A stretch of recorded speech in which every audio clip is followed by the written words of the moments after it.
Welcome back to the channel. My name is Thomas Fletcher and I'm the host of the LCSW network. If you're new to the channel, please do me a favor by smashing that like button, by subscribing to the channel, and by sharing this video with your social work colleagues and friends. The purpose of this channel is to create a community of hope and support where social workers can come for relevant news, information, and inspiration. Well, welcome back to Self-Care Saturday. Welcome back to our 2021 Wellness Challenge. This is week 9. So for those of you that are new to the channel, just a quick recap. In week 1, we discussed the benefits of creating an early warning sign action plan for our self-care. In week 2, we talked about the benefits of utilizing positive self-affirmations as self-care. In week 3, we talked about the benefits of audiobooks. In week 4, we talked about the benefits of cycling. In week 5, we talked about the benefits of connecting with nature. In week 6, we talked about the benefits of walking. In week 7, we talked about the benefits of sleep. In week 8, we talked about the benefits of annual health exams. And today in week 9, we are going to be discussing the benefits of hobbies and active leisure time. So again, this is a channel created by a social worker for social workers.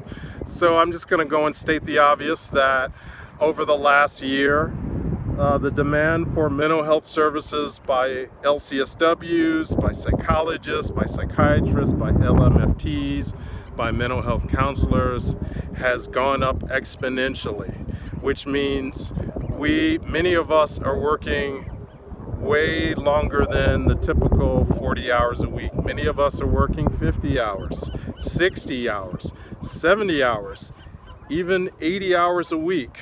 I get that. But we also know that the more work that we are engaging in, the more at risk we are for such conditions as burnout, as compassion fatigue, as secondary traumatic stress, vicarious traumatization, all that stuff. We know this. So we also know that there are benefits to us having outside interests, outside of our pursuit of social work, outside of our pursuits of being a mental health professional. And we are human beings. So as a way of not succumbing to burnout, vicarious traumatization, secondary traumatic stress, we all need a hobby. We all do, guys. You know, we're not robots, you know, and it's so necessary for us. And the science shows, you know, and you guys know I like to, you know, have sources. So I will be citing some studies.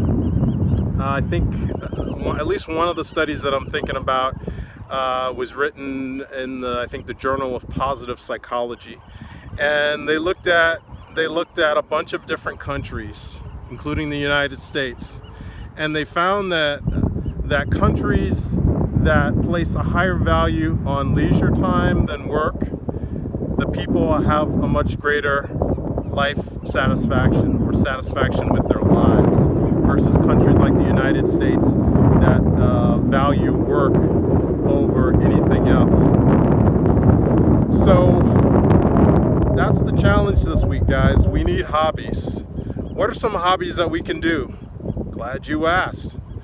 And you may start to see a reoccurring theme in these Self-Care Saturday episodes. Well, that is no coincidence. Everything that I talk about is connected. So whether you decide that you love the great outdoors, you know, like I'm out here right now, you know, maybe you enjoy fishing, maybe you enjoy bird watching.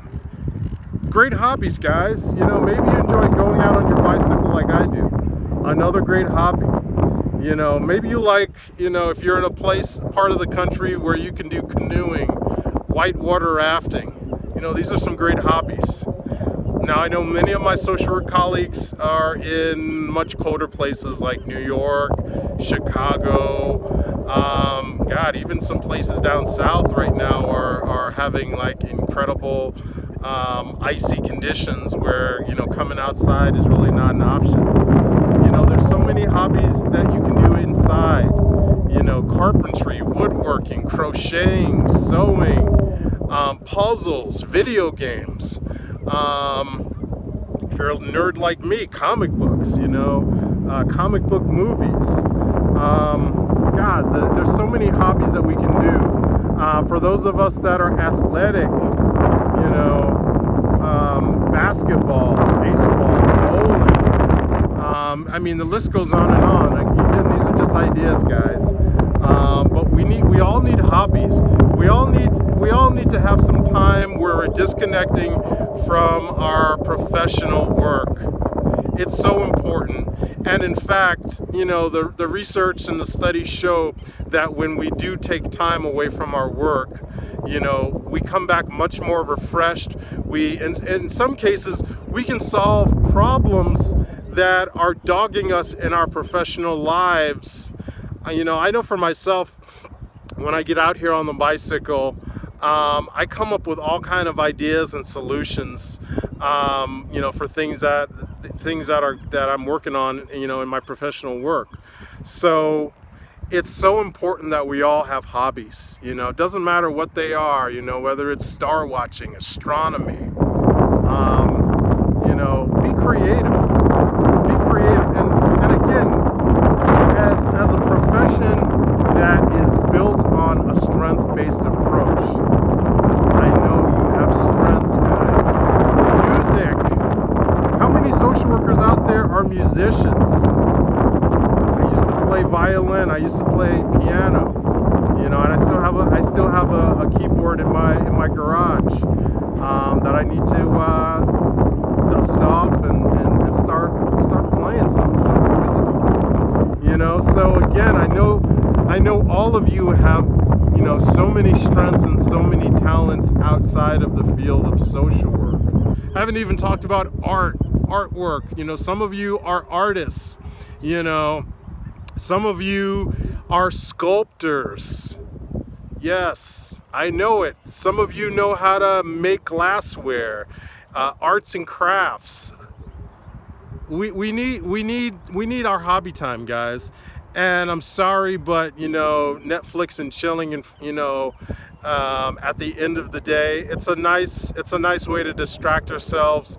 But that's more along the lines of passive leisure.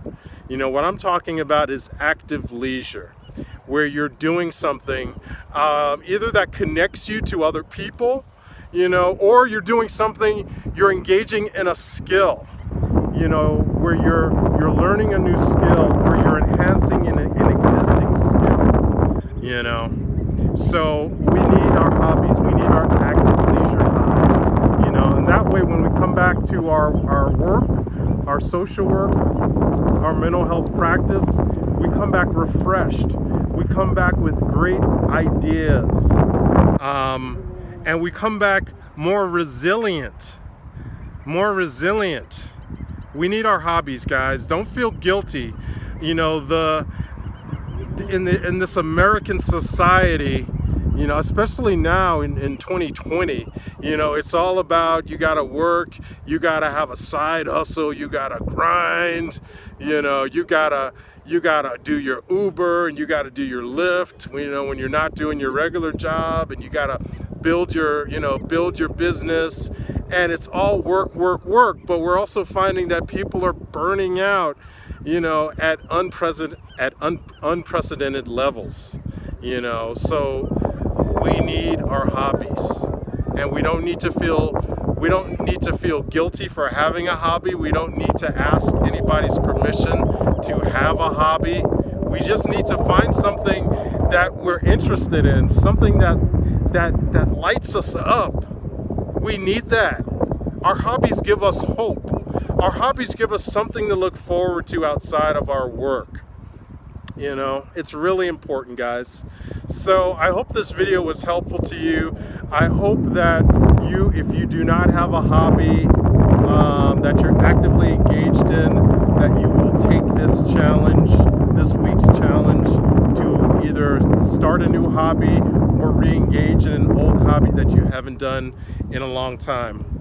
Alright, so I want to thank you all for watching this video, and for all the social workers and other mental health professionals. Thank you for the work that you do every day for your clients, for your agency, and for the profession. Please continue to support each other and yourselves. Bye for now.